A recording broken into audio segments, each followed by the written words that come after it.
Muchísimas gracias. Buenos días a todas y todos. En primer lugar, me quiero tomar un minutito de la presentación para agradecerles. Y agradecerles profunda y sinceramente porque dudé mucho si venir a este seminario en el último minuto, dado los acontecimientos políticos que están ocurriendo en mi país desde el viernes pasado. Y ayer, después de escucharles, creo que hay 3 aprendizajes para mí y sobre los cuales además quiero felicitarles y agradecerles, que tienen que ver precisamente con los temas que en mi país se han hecho mal, y muy mal.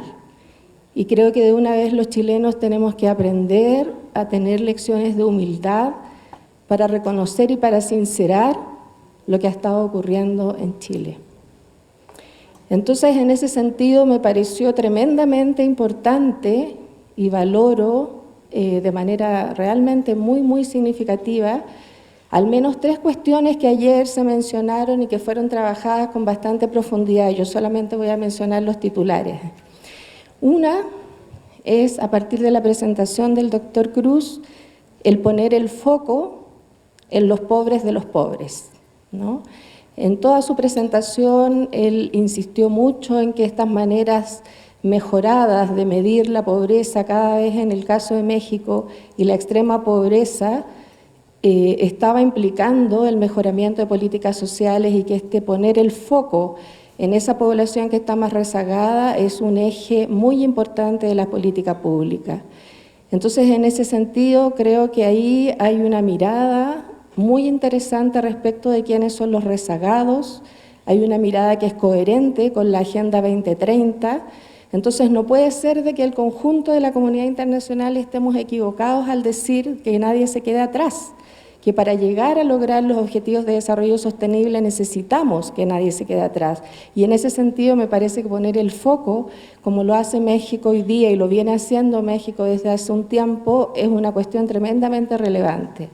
Pero también me parece muy importante esta nueva iniciativa sobre derechos humanos en las mediciones de las políticas sociales,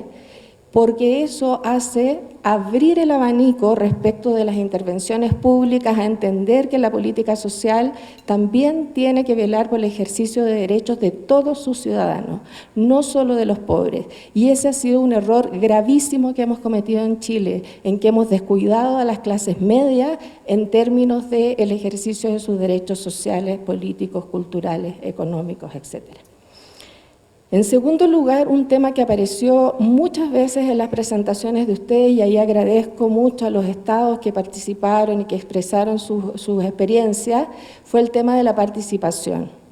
Entonces creo que aquí también hay un nudo crítico respecto de la política pública y los sistemas de participación y los mecanismos que tenemos de participación en nuestras sociedades en términos de efectivamente tener dispositivos para escuchar todas las voces. Y no existe ninguna experiencia en donde haya articulación del Estado con la sociedad civil que le vaya mal.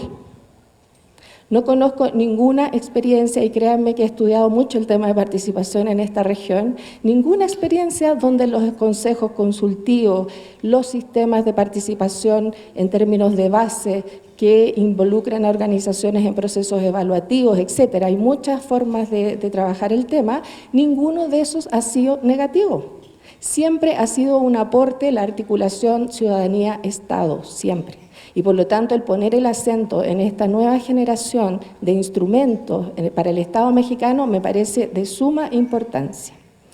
Y en tercer lugar, creo que hay un tema que de alguna manera también se ha puesto de relevancia en este seminario y que tiene que ver con el reposicionamiento de la función política de la evaluación. Y creo que en eso también en Chile hemos fallado. ¿Y qué quiere decir esto? No quiere decir de que no seamos imparciales al momento de medir o que seamos efectivamente rigurosos en términos de las evaluaciones o el monitoreo que realicemos. Significa simplemente de que en la evaluación hay un componente político, hay juegos de poder y sobre todo hay un objetivo, hay un propósito que tiene que ver con dar cuenta de las teorías de cambio de esos programas o de esas políticas públicas y por lo tanto ser coherentes con la idea de transformación que hay detrás de eso para mejorar la calidad de vida de la gente. Entonces, dicho esto, quiero decirles y agradecerles, como digo, de que ha sido muy importante recoger estos aprendizajes. Creo que eso para mí ha significado que fue una buena decisión quedarme en esta conferencia, porque en realidad veo que hay un espíritu, una actitud respecto de estos tres temas y sobre todo de posicionar a la evaluación en términos de la perspectiva del aprendizaje, de la perspectiva de la transparencia, de la rendición de cuentas y todos estos temas que hemos estado conversando en estos días. Entonces, solo para cerrar eso, quiero manifestar por el momento histórico en que estamos viviendo en mi país, antes de esta presentación, mi más absoluto repudio a todas las acciones que se han desarrollado en este último tiempo, que vienen con un arrastre de una política pública ciega a los intereses y a la expresión pública del descontento y por lo tanto mi repudio tremendo y contundente y profundo a las violaciones de derechos humanos que están ocurriendo en Chile hoy día. Bueno, entonces vamos a lo nuestro. A ver. Lo primero que me gustaría transmitirles es que en los temas de inclusión o incorporación de la perspectiva de género en la evaluación, ha habido un proceso de debate y de discusión de la comunidad internacional que ha sido muy interesante y muy activo en estos últimos 10 años.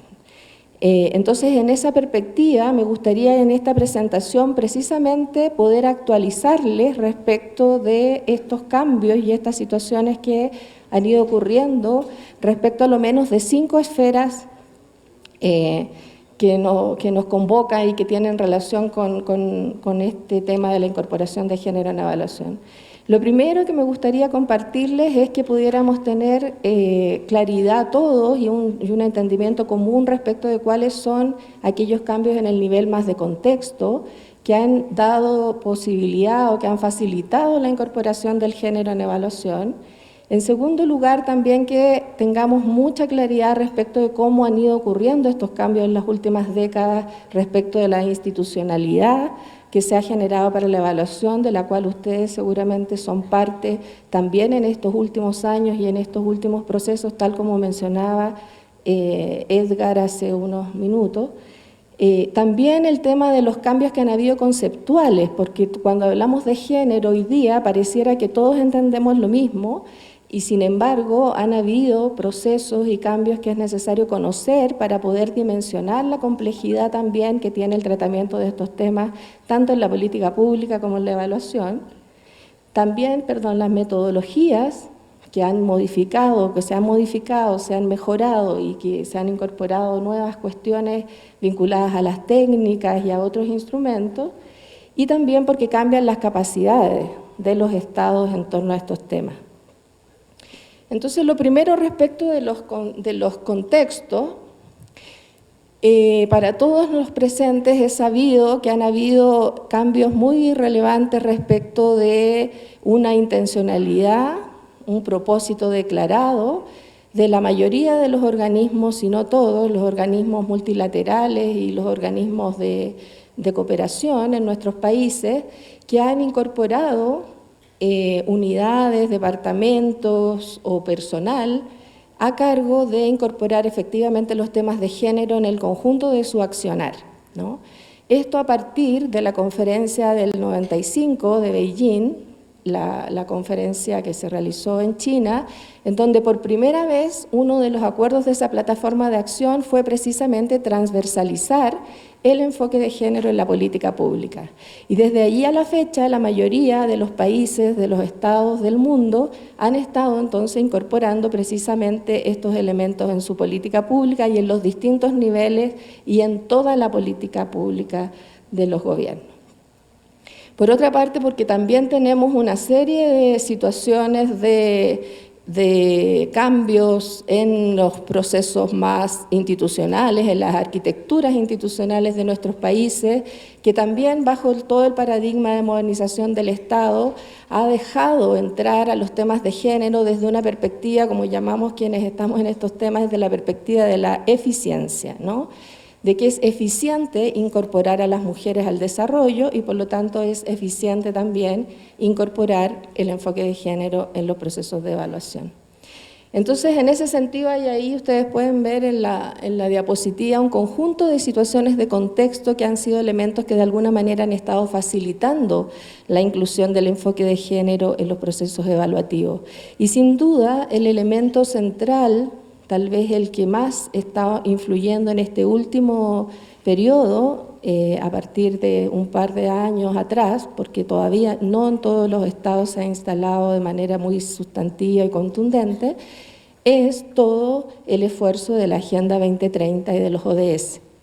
en donde no solo hay un objetivo, ¿no es cierto?, dedicado a la igualdad de género, que es el objetivo 5, que tiene sus respectivos indicadores, sus respectivas metas, y por lo tanto también hay un esfuerzo de nivel global que debiera acercarnos al cumplimiento de esos resultados y objetivos, sino porque también el tema de género ha sido transversalizado en el conjunto de los objetivos de desarrollo sostenible. ¿Y qué quiere decir eso? Que cuando hablamos de cumplir objetivos vinculados al empleo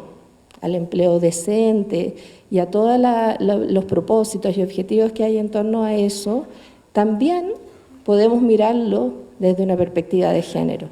Y hay esfuerzos de muchas organizaciones que están trabajando efectivamente por incluir indicadores que permitan mirar cada uno de los objetivos de desarrollo sostenible con una mirada de género. El esfuerzo ha implicado que este año, en realidad, en abril de este año,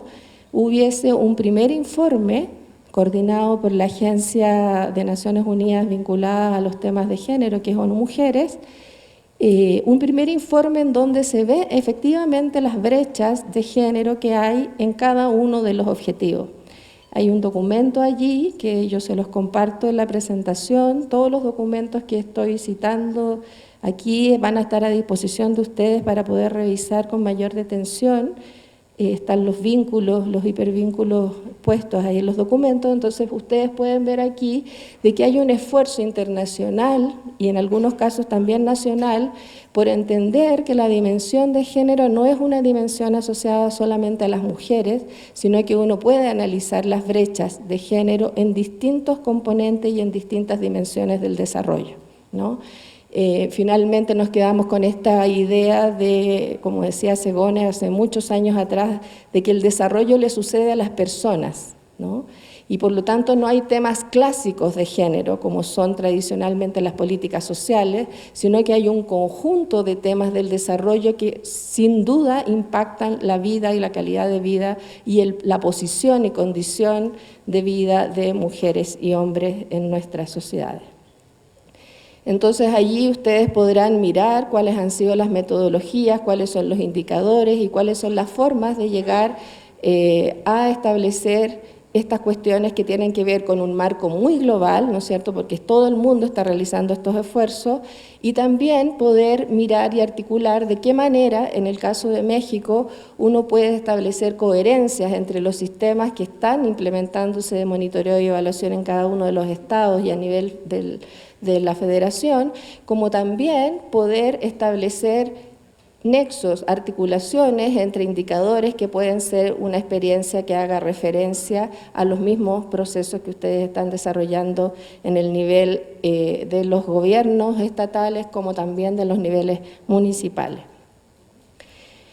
El otro tema que ha cambiado en estos últimos tiempos tiene que ver con los desarrollos institucionales, tanto a nivel internacional como a nivel de los países. Y en términos de lo internacional, a mí me gustaría compartirles esta información, porque creo que no siempre se da la oportunidad de hacerlo, y es que a lo menos se han generado 3 grandes redes que permiten articulación y construir un acervo tanto conceptual como metodológico en estos temas y que ha sido de gran aporte y contribución a la incorporación de género en evaluación. En primer lugar, porque hay redes de asociaciones voluntarias a nivel de todas las regiones del mundo. Yo ahí solo coloqué la RELAC, que es la Red Latinoamericana de Sistematización, Seguimiento y Evaluación, y la Sociedad Europea de Evaluación, pero también existe la FREA en África, la Asian Evaluation en Asia y varias otras más locales o subregionales que es importante reconocer de que son las comunidades de evaluadores y evaluadoras que nos reunimos ahí a debatir sobre estas temáticas. De hecho, en la Red Latinoamericana de Evaluación me toca no solo ser parte, sino además coordinar una comunidad de aprendizaje que se llama Género, Derechos Humanos en Evaluación. Luego tenemos también asociaciones profesionales y académicas como IDEAS, como la IOSE, y también en el caso de América Latina el Centro CLEAR, que está asociado a la academia, en el caso del CIDE de México, y también ha prestado un aporte muy significativo en estos temas de evaluación. Nosotros realizamos un estudio junto a CLEAR para América Latina y que después les voy a contar un poquito qué se trata eso y que ha sido también una contribución relevante al tema de género. Y después porque también tenemos redes globales de evaluación, ¿no? Y en estas redes globales, la principal que se funda el año 2013 en la ciudad de Chiang Mai, en Tailandia, que es la asociación Eval Partners, en donde confluyen no solo gobiernos, sino también comunidades de evaluadores, redes, donantes, agencias del Sistema de Naciones Unidas, todas las agencias, y ha sido una experiencia muy interesante de intercambio y de avance en donde todos los objetivos de desarrollo sostenible, todas las nuevas metodologías e instrumentos de evaluación están ahí puestas al debate de una comunidad muy interesante y muy heterogénea en el acercamiento a estos temas. Y porque desde el 2015 en Katmandú, en Nepal, un grupo de colegas que trabajábamos al amparo de Eval Partners, decidimos conformar un grupo específico para trabajar los temas de género y se conformó entonces desde aquel año, hace 4 años ya, el grupo Eval Gender.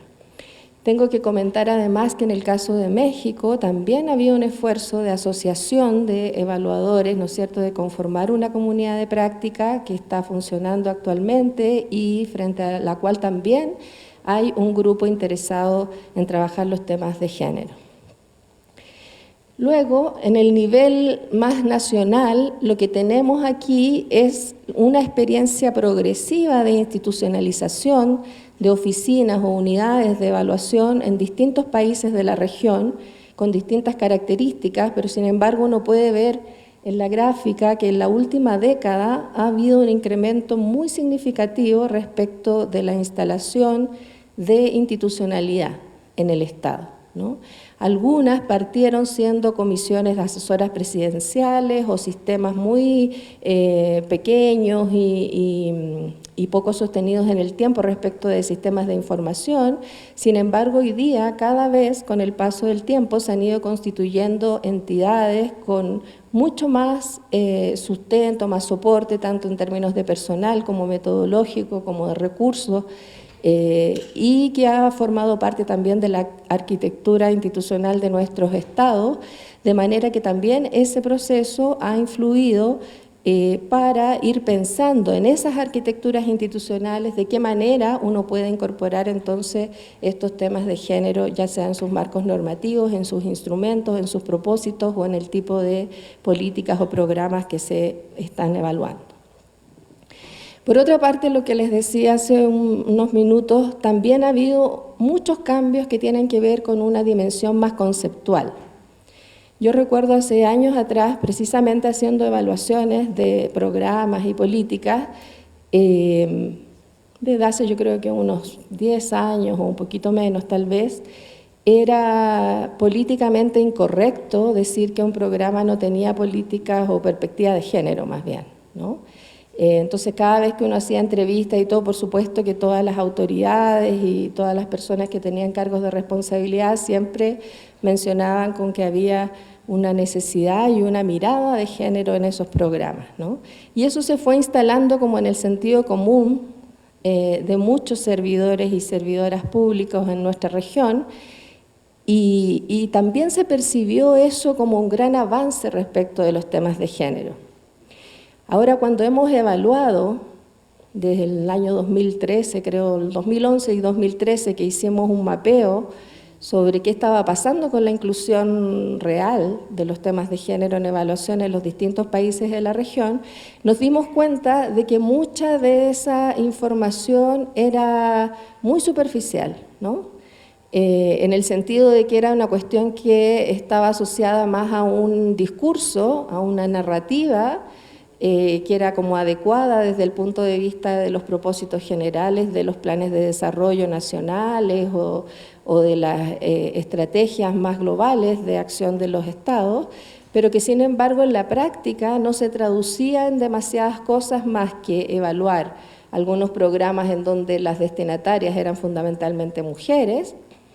generar algunos instrumentos muy precarios, muy mínimos en varios estados en relación a cómo recoger información de parte de mujeres destinatarias o de articulación o de organizaciones de mujeres asociadas a esos programas o esas políticas,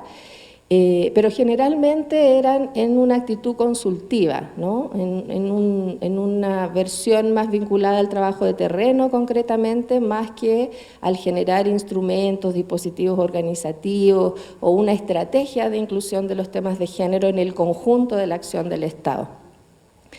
Entonces creo que también hoy día estamos en un proceso en que estos temas han ido madurando y en donde también la sociedad nos ha ido complejizando,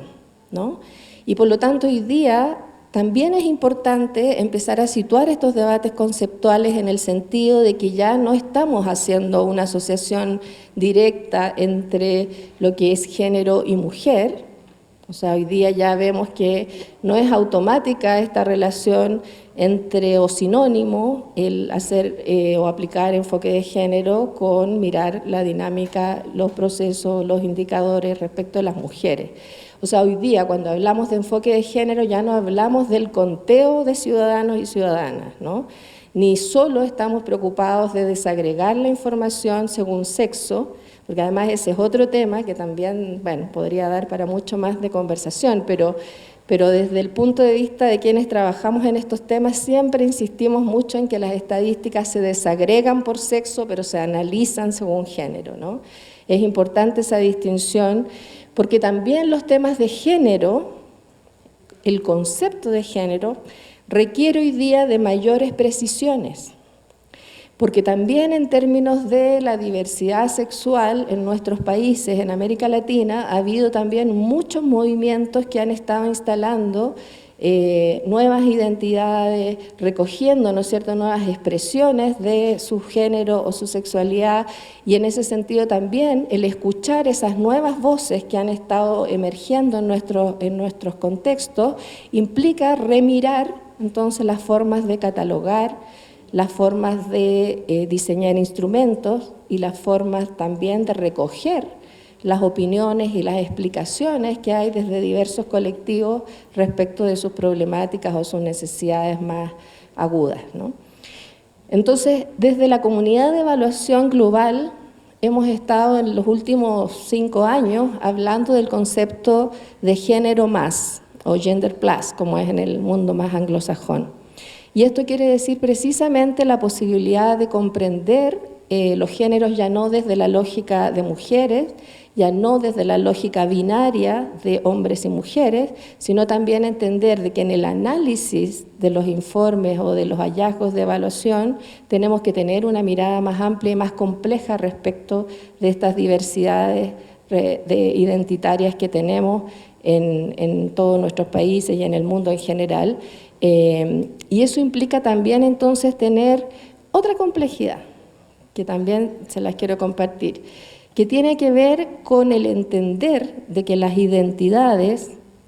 son identidades múltiples. Cada uno de nosotros no vive la vida fragmentada en las identidades que tiene. Cada uno de nosotros tiene una complejidad. Y lamentablemente nuestros estados se han organizado en el transcurso de todos los años que tenemos de vida pública desde una lógica fragmentada, ¿no? Entonces tenemos programas de salud, tenemos programas de educación, tenemos transporte, tenemos, en fin, todo lo que ya sabemos, la organización de los distintos estados como que responde a esa lógica, ¿no? Sin embargo, en la vida cotidiana las personas vivimos estas identidades de manera integrada. Y por lo tanto, al evaluar un programa de pobreza, es muy difícil y es un esfuerzo técnico, metodológico y analítico también muy costoso tratar de entender si es que un programa resultó exitoso porque trabajó con mujeres pobres y por lo tanto ellas eran las más pobres, o resultó exitoso porque incorporó la dimensión indígena, o resultó exitoso porque incorporó cualquier otra dimensión que esté relacionada con la vida en sociedad, ¿no? Entonces, ese esfuerzo de fragmentación hoy día tiene poco sentido si no somos capaces de entender de que la intersección precisamente de las desigualdades y las inequidades produce situaciones de desventajas acumuladas, ¿no?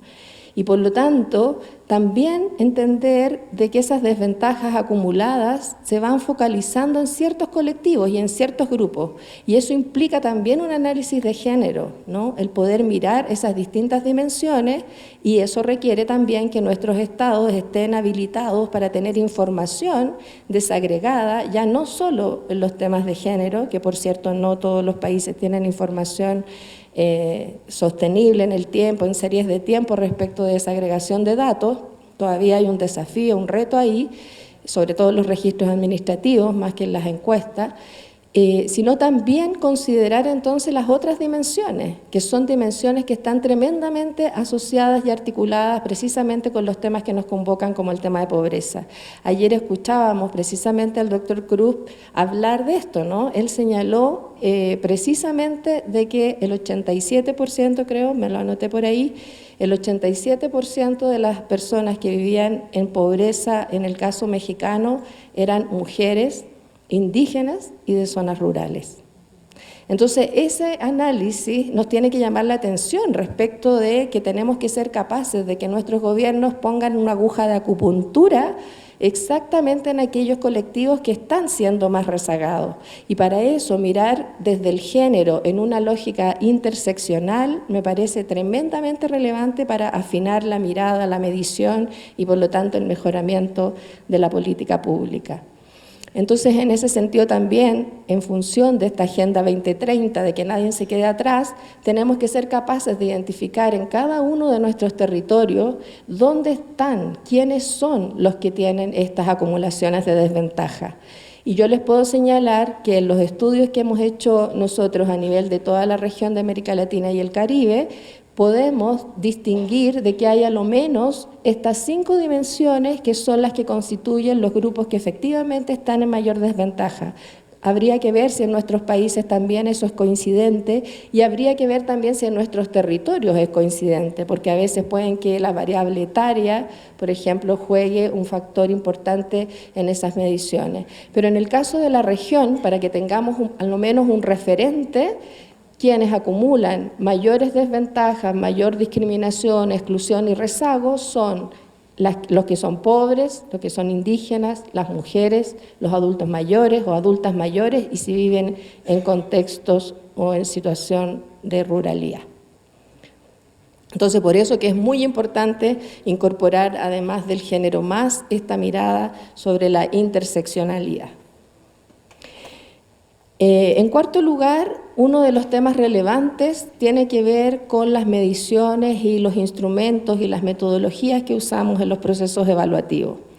Nosotros nos hemos encontrado haciendo evaluaciones muchísimas veces, más de las que hubiésemos imaginado, en contextos donde la población destinataria de determinados programas a evaluar son población monolingüe, por ejemplo.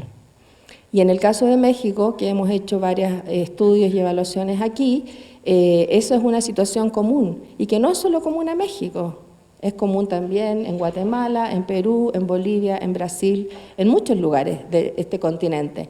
Entonces, frente a eso, es evidente que tenemos que buscar la posibilidad de ser creativos, innovadores respecto del uso de metodologías culturalmente apropiadas, ¿no?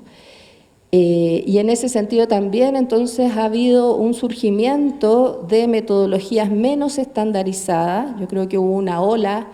de mucho estándar en América Latina, ¿no es cierto?, en los 80 y en los 90, sobre todo una presión muy fuerte como de que todos teníamos que hacer evaluaciones de impacto de distintas cosas,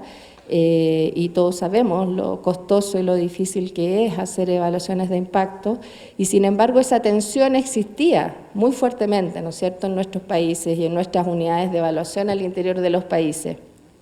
Y por lo mismo, hoy día hay una crítica muy fuerte al seguir pensando en usar metodologías estandarizadas para poblaciones que tienen características culturales muy diversas, ¿no? Y por lo tanto también hay un llamado ahí a toda la comunidad de evaluadores, a ustedes mismos, a que tenemos que ser efectivamente creativos, y eso no significa no ser rigurosos respecto de la incorporación de nuevos instrumentos metodológicos en los procesos evaluativos, ¿no?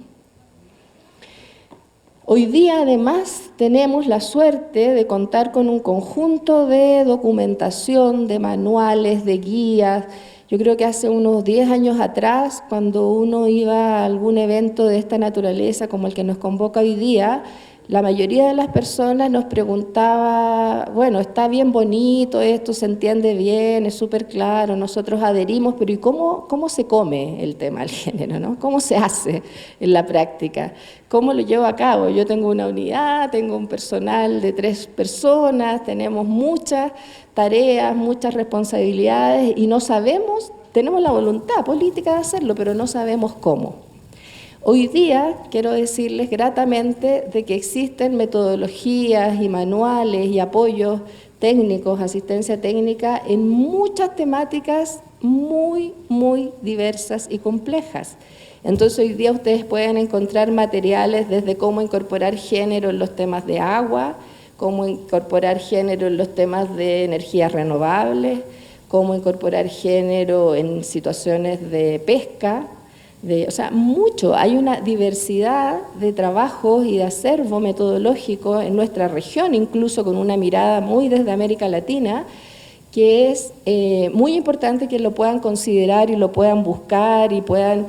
hacerse asesorar también para poder acceder a un conjunto de herramientas que se adapte mejor a las necesidades concretas, tanto desde el punto de vista organizativo que tienen, como también de las temáticas que abordan. Porque ya no estamos en tiempos en que uno diga hay solo algunos temas de la política pública que pueden ser abordados desde el género. Hoy día tenemos instrumentos y personas de todo el mundo que han estado estudiando temas muy complejos, como incluso el cambio climático y otras cuestiones, que sin duda se han desarrollado en esos campos también esfuerzos por incorporar los temas de género. Ahí yo les puse algunas, que son las que nosotros hemos desarrollado en la región, para algunos países. Está la guía de sinergia del DNP de Colombia, la de Costa Rica, está también una guía más genérica, esta guía que está acá, que es más genérica respecto de cómo incorporar el enfoque de género y derechos humanos en la evaluación, que es una guía que hicimos con ONU Mujeres para toda América Latina hace unos años atrás. Está la guía Ampliando la Mirada, que es una guía que hicimos para 4 agencias de Naciones Unidas de nivel regional y que también tiene mucha información, instrumentos, listas de chequeo, una serie de cuestiones que pueden ser adaptadas y utilizadas por ustedes en sus distintas organizaciones y a nivel de los estados y a nivel municipal. Pero también hay muchas otras. Si después me piden por correo electrónico, les puedo hacer llegar también una guía de guías que hicimos en nuestra consultora hace algunos años, y que este año además volvimos a reeditar la 4ª edición, y es una guía que en distintos temas vinculados a la evaluación y a otros más, hemos compilado las mejores herramientas que hemos encontrado en el conjunto de literatura que hay en la región sobre estos temas. Y finalmente el último tema es que también hay que darse cuenta de que en estos últimos años han estado cambiando las capacidades. Y en ese sentido contarles que cuando hicimos con CLEAR y con ONU Mujeres Regional un estudio sobre cómo los sistemas nacionales de evaluación estaban incorporando las dimensiones de género, nos dimos cuenta de que en 18 países de la región, en donde hicimos fichas y un trabajo de entrevistas con cada uno de esos países, hicimos también encuentros subregionales y además 3 estudios de caso, tanto en Ecuador como México y Paraguay, nos dimos cuenta de que en realidad habían muchas cuestiones que se estaban realizando en relación al tema de género y que tenían que ver con 2 tipos de esfuerzos. Por una parte, toda esta incorporación de los temas de género en evaluación de manera muy directa, en los cuales habían 6 países que estaban en esa línea, y que directa significaba de que tenían instrumentos específicos para ello, que tenían términos de referencia, con anexos para la utilización de indicadores, etcétera. Y por otra parte, porque habían también otros países que estaban desarrollando fórmulas más indirectas, que era o a través de los mecanismos de género de sus respectivos países, o que estaban teniendo evaluaciones específicas de política pública de género en ese país, o porque los institutos de estadística o los observatorios que habían en determinadas políticas tenían que ver también con el aporte o la desagregación de datos, o etcétera, etcétera. Entonces me quedo finalmente con esta idea de que hoy día es posible incorporar los temas de género de manera mucho más sustantiva, de que tenemos que seguir fortaleciendo las capacidades, ¿no es cierto?, para estos temas, de que tenemos que además ser muy coherentes respecto de las metas de nivel global del conjunto de la humanidad. Hoy día creo que más que nunca históricamente estamos en un momento muy crítico en donde necesitamos repensar el planeta, no solo nuestro territorio pequeñito, alejado de las grandes ciudades, sino también pensar en una dimensión global, como decía esta consigna de hace años atrás, pensar global y actuar local. Y eso también desde la perspectiva de género es un tremendo desafío hoy día y por lo tanto se requiere de que tengamos una sostenida voluntad política y que haya un liderazgo también decidido para incorporar estos temas en la evaluación. Por otra parte, que también podamos solicitar y tener la alternativa de asistencia técnica específica y a la medida respecto de los sistemas propios de cada entidad, y también fortalecer permanentemente las capacidades institucionales, por esto mismo que planteaba el doctor Martínez hace un rato respecto de todos los recambios, ¿no es cierto?, y la rotación de personal que hay. Eso nos permite verlo también como una oportunidad de ir generando una masa crítica cada vez mayor que esté involucrado y que tenga conocimiento sobre estas temáticas, pero al mismo tiempo de que uno tenga la perspectiva de sostenibilidad y de sistematicidad en esos esfuerzos. Y por otra parte, porque también hoy día hay posibilidades de generar alianzas con algunos socios estratégicos. Ustedes tienen acá, y les doy el dato, tienen acá de directora de ONU Mujeres a nivel de México, a la persona que fue la encargada de la Oficina Independiente de Evaluación de ONU Mujeres hace como 10 años atrás.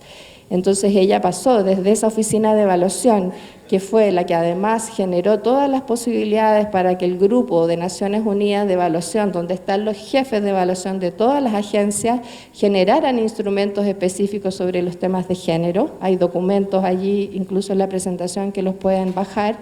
pero además porque ella construyó todo una estrategia de fortalecimiento de capacidades donde nosotros estuvimos muy involucrados y que se capacitó a más de 1000 personas de América Latina sobre cómo incorporar enfoque de género en las evaluaciones y en las instituciones que hacían evaluación en la región. Entonces me quedo con eso. Muchísimas gracias por la atención y muchísimas gracias nuevamente por esta invitación.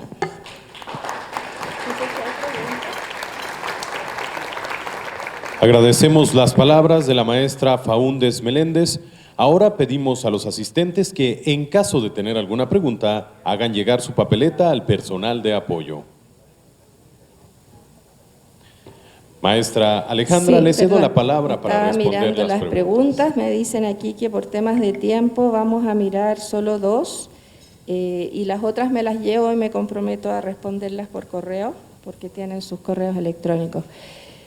Entonces, la primera dice qué elementos deben incorporarse a los términos de referencia para incluir la perspectiva de género en las evaluaciones. Bueno, eso sería casi como una clase entera de trabajar, ¿no? No creo que nos dé el tiempo, pero sí lo que puedo hacer es que me comprometo a entregar una propuesta que hicimos también a Coneval cuando revisamos, en el caso de estos estudios de caso que les comenté y que se tradujeron en asistencia técnica a estos 3 países del mapeo. En ese momento hicimos un trabajo con Coneval y con ONU Mujeres asociadas a las 3 instituciones para la revisión de términos de referencia. Entonces lo que puedo hacer es hacerles llegar esa información respecto de cuáles podían ser eventuales cambios a realizar en ese instrumento. Y la segunda es que dice, considerando la realización de evaluaciones con perspectiva de género, la letra dice, en el diseño, supongo, de políticas públicas el diseño de políticas públicas y programas deberían considerar una atención diferenciada conforme los grupos y necesidades identificadas. Bueno, este es un típico y un clásico tema en relación a los temas de género en evaluación, porque muchas entidades al inicio, y nosotros lo hemos visto como una resistencia de esas entidades, nos plantean de que no es posible hacer una evaluación con enfoque de género en un determinado programa o política pública porque ese programa no fue diseñado con enfoque de género. Entonces, ¿cómo le vamos a exigir a un programa que no tiene eso en sus propósitos o en sus lineamientos fundamentales? ¿Cómo le vamos después a exigir que tenga una evaluación, ¿no es cierto?, con enfoque de género? Entonces, lo que les puedo decir con eso es que si fuera así, el 88% de los programas de América Latina no podrían ser evaluados con enfoque de género. Y estaríamos en la misma situación que hace 10 o 20 años atrás. Entonces, lo que les puedo comentar es que hoy día hay instrumentos para mirar esos programas en la perspectiva de cómo incorporo entonces enfoque de género en su diseño o en su programación, ¿no? Y por lo tanto, cómo hago mejoras para que los temas de género sean considerados como parte del análisis. Y en ese sentido también cómo hoy día los temas de género más son incorporados en esos procesos de evaluación. Y eso todavía siempre bajo esta gran idea, que eso me gustaría transferírselos de manera muy activa y muy importante, es que pensemos siempre que el desarrollo le sucede a las personas, siempre. Hasta la construcción de un puente tiene que ver con las personas, la construcción de una carretera. Muchas cosas que ocurren que uno no las asocia tradicionalmente a las personas, efectivamente tiene impactos y tiene impactos diferenciados, ¿no? Y solo les cuento una anécdota así muy pequeñita antes de irme, y es que en el caso de Chile, por ejemplo, en algún momento se nos pidió que incorporáramos enfoque de género en muchas entidades públicas vinculadas al programa de mejoramiento de la gestión. Ay, esto está, que ya lo voy a desarmar. Al programa de mejoramiento de la gestión, que era un programa del Ministerio de Hacienda y que tenía que ver con un incentivo a distintas entidades públicas para que incorporaran género. Entonces, el primer año de implementación,